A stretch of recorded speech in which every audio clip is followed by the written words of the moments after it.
Seção 2. Do Supremo Tribunal Federal. O Supremo Tribunal Federal compõe-se de 11 ministros, escolhidos dentre cidadãos com mais de 35 e menos de 65 anos de idade, de notável saber jurídico e reputação ilibada. Os ministros do Supremo Tribunal Federal serão nomeados pelo Presidente da República, depois de aprovada a escolha pela maioria absoluta do Senado Federal. Compete ao Supremo Tribunal Federal, principalmente, a guarda da Constituição, cabendo-lhe processar e julgar, originariamente, a ação direta de inconstitucionalidade de lei ou ato normativo federal ou estadual e a ação declaratória de constitucionalidade de lei ou ato normativo federal. Nas infrações penais comuns, o Presidente da República, o Vice-Presidente, os membros do Congresso Nacional, seus próprios ministros e o Procurador-Geral da República. Nas infrações penais comuns e nos crimes de responsabilidade, os ministros de Estado e os comandantes da Marinha, do Exército e da Aeronáutica, ressalvado o disposto no artigo 52, inciso 1, que se refere à competência privativa do Senado Federal para julgá-los nos crimes de responsabilidade conexos com os do Presidente e Vice-Presidente da República, os membros dos tribunais superiores, os do Tribunal de Contas da União e os chefes de missão diplomática de caráter permanente. O habeas corpus. Sendo paciente qualquer das pessoas referidas nas alíneas anteriores, o mandado de segurança e o habeas data contra atos do Presidente da República, das mesas da Câmara dos Deputados e do Senado Federal, do Tribunal de Contas da União, do Procurador-Geral da República e do próprio Supremo Tribunal Federal. O litígio entre Estado estrangeiro ou organismo internacional e a União, o Estado, o Distrito Federal ou o território. As causas e os conflitos entre a União e os Estados, a União e o Distrito Federal, ou entre uns e outros, inclusive as respectivas entidades da administração indireta. A extradição solicitada por Estado estrangeiro. O habeas corpus, quando o coator for tribunal superior ou quando o coator ou o paciente for autoridade ou funcionário cujos atos estejam sujeitos diretamente à jurisdição do Supremo Tribunal Federal, ou se trate de crime sujeito à mesma jurisdição em uma única instância. A revisão criminal e a ação rescisória de seus julgados. A reclamação para a preservação de sua competência e garantia da autoridade de suas decisões. A execução de sentença nas causas de sua competência originária, facultada a delegação de atribuições para a prática de atos processuais.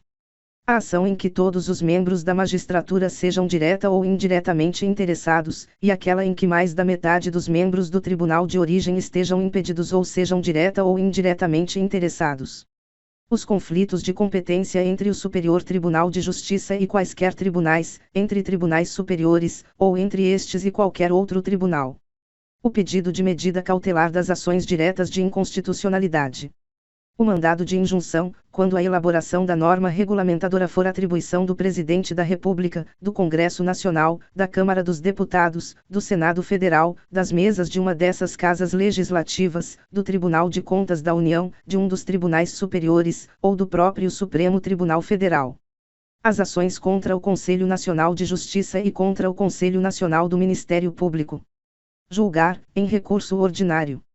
O habeas corpus, o mandado de segurança, o habeas data e o mandado de injunção decididos em única instância pelos tribunais superiores, se denegatória a decisão. O crime político. Julgar, mediante recurso extraordinário, as causas decididas em única ou última instância, quando a decisão recorrida. Contrariar dispositivo desta Constituição. Declarar a inconstitucionalidade de tratado ou lei federal. Julgar válida lei ou ato de governo local contestado em face desta Constituição. Julgar válida lei local contestada em face de lei federal.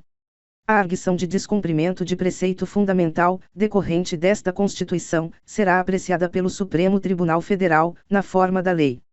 As decisões definitivas de mérito, proferidas pelo Supremo Tribunal Federal, nas ações diretas de inconstitucionalidade e nas ações declaratórias de constitucionalidade produzirão eficácia contra todos e efeito vinculante, relativamente aos demais órgãos do Poder Judiciário e à administração pública direta e indireta, nas esferas federal, estadual e municipal. No recurso extraordinário, o recorrente deverá demonstrar a repercussão geral das questões constitucionais discutidas no caso, nos termos da lei, a fim de que o tribunal examine a admissão do recurso, somente podendo recusá-lo pela manifestação de 2/3 de seus membros. Podem propor a ação direta de inconstitucionalidade e a ação declaratória de constitucionalidade. O Presidente da República. A mesa do Senado Federal. A mesa da Câmara dos Deputados. A mesa de Assembleia Legislativa ou da Câmara Legislativa do Distrito Federal. O governador de Estado ou do Distrito Federal. O Procurador-Geral da República. O Conselho Federal da Ordem dos Advogados do Brasil. Partido político com representação no Congresso Nacional. Confederação sindical ou entidade de classe de âmbito nacional. O Procurador-Geral da República deverá ser previamente ouvido nas ações de inconstitucionalidade e em todos os processos de competência do Supremo Tribunal Federal. Declarada a inconstitucionalidade por omissão de medida para tornar efetiva norma constitucional, será dada ciência ao poder competente para a adoção das providências necessárias e, em se tratando de órgão administrativo, para fazê-lo em 30 dias. Quando o Supremo Tribunal Federal apreciar a inconstitucionalidade, em tese, de norma legal ou ato normativo, citará, previamente, o Advogado-Geral da União, que defenderá o ato ou texto impugnado. O Supremo Tribunal Federal poderá, de ofício ou por provocação, mediante decisão de 2/3 dos seus membros, após reiteradas decisões sobre matéria constitucional, aprovar súmula que, a partir de sua publicação na imprensa oficial, terá efeito vinculante em relação aos demais órgãos do Poder Judiciário e à administração pública direta e indireta, nas esferas federal, estadual e municipal, bem como proceder à sua revisão ou cancelamento, na forma estabelecida em lei. A súmula terá por objetivo a validade, a interpretação e a eficácia de normas determinadas, acerca das quais haja controvérsia atual entre órgãos judiciários ou entre esses e a administração pública que acarrete grave insegurança jurídica e relevante multiplicação de processos sobre questão idêntica.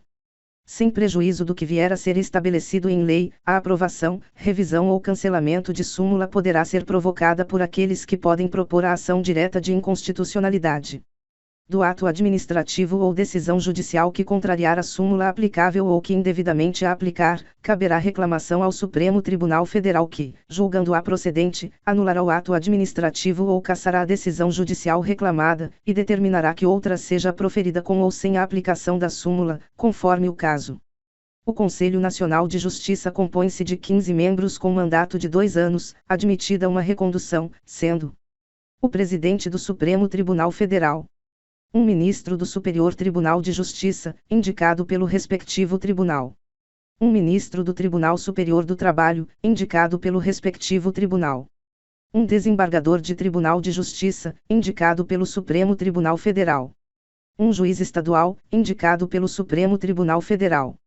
Um juiz de Tribunal Regional Federal, indicado pelo Superior Tribunal de Justiça. Um juiz federal, indicado pelo Superior Tribunal de Justiça. Um juiz de Tribunal Regional do Trabalho, indicado pelo Tribunal Superior do Trabalho. Um juiz do Trabalho, indicado pelo Tribunal Superior do Trabalho. Um membro do Ministério Público da União, indicado pelo Procurador-Geral da República. Um membro do Ministério Público Estadual, escolhido pelo Procurador-Geral da República dentre os nomes indicados pelo órgão competente de cada instituição estadual. 2 advogados, indicados pelo Conselho Federal da Ordem dos Advogados do Brasil. 2 cidadãos, de notável saber jurídico e reputação ilibada, indicados um pela Câmara dos Deputados e outro pelo Senado Federal. O Conselho será presidido pelo presidente do Supremo Tribunal Federal e, nas suas ausências e impedimentos, pelo vice-presidente do Supremo Tribunal Federal. Os demais membros do Conselho serão nomeados pelo presidente da República, depois de aprovada a escolha pela maioria absoluta do Senado Federal. Não efetuadas, no prazo legal, as indicações previstas neste artigo, caberá a escolha ao Supremo Tribunal Federal. Compete ao Conselho o controle da atuação administrativa e financeira do Poder Judiciário e do cumprimento dos deveres funcionais dos juízes, cabendo-lhe, além de outras atribuições que lhe forem conferidas pelo Estatuto da Magistratura, zelar pela autonomia do Poder Judiciário e pelo cumprimento do Estatuto da Magistratura, podendo expedir atos regulamentares, no âmbito de sua competência, ou recomendar providências. Zelar pela observância do artigo 37 e apreciar, de ofício ou mediante provocação, a legalidade dos atos administrativos praticados por membros ou órgãos do Poder Judiciário, podendo desconstituí-los, revê-los ou fixar prazo para que se adotem as providências necessárias ao exato cumprimento da lei, sem prejuízo da competência do Tribunal de Contas da União. Receber e conhecer das reclamações contra membros ou órgãos do Poder Judiciário, inclusive contra seus serviços auxiliares.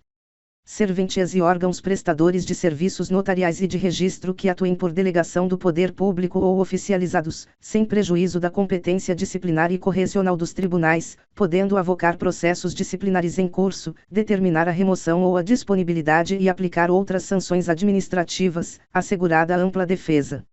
Representar ao Ministério Público, no caso de crime contra a administração pública ou de abuso de autoridade. Rever, de ofício ou mediante provocação, os processos disciplinares de juízes e membros de tribunais julgados há menos de um ano. Elaborar semestralmente relatório estatístico sobre processos e sentenças prolatadas, por unidade da Federação, nos diferentes órgãos do Poder Judiciário. Elaborar relatório anual, propondo as providências que julgar necessárias, sobre a situação do Poder Judiciário no país e as atividades do Conselho, o qual deve integrar mensagem do Presidente do Supremo Tribunal Federal a ser remetida ao Congresso Nacional, por ocasião da abertura da sessão legislativa. O ministro do Superior Tribunal de Justiça exercerá a função de ministro corregedor e ficará excluído da distribuição de processos no tribunal, competindo-lhe, além das atribuições que lhe forem conferidas pelo Estatuto da Magistratura, as seguintes: receber as reclamações e denúncias, de qualquer interessado, relativas aos magistrados e aos serviços judiciários. Exercer funções executivas do Conselho, de inspeção e de correição geral. Requisitar e designar magistrados, delegando-lhes atribuições, e requisitar servidores de juízos ou tribunais, inclusive nos estados, Distrito Federal e territórios. Junto ao Conselho oficiarão o Procurador-Geral da República e o Presidente do Conselho Federal da Ordem dos Advogados do Brasil. A União, inclusive no Distrito Federal e nos territórios, criará ouvidorias de justiça, competentes para receber reclamações e denúncias de qualquer interessado contra membros ou órgãos do Poder Judiciário, ou contra seus serviços auxiliares, representando diretamente ao Conselho Nacional de Justiça.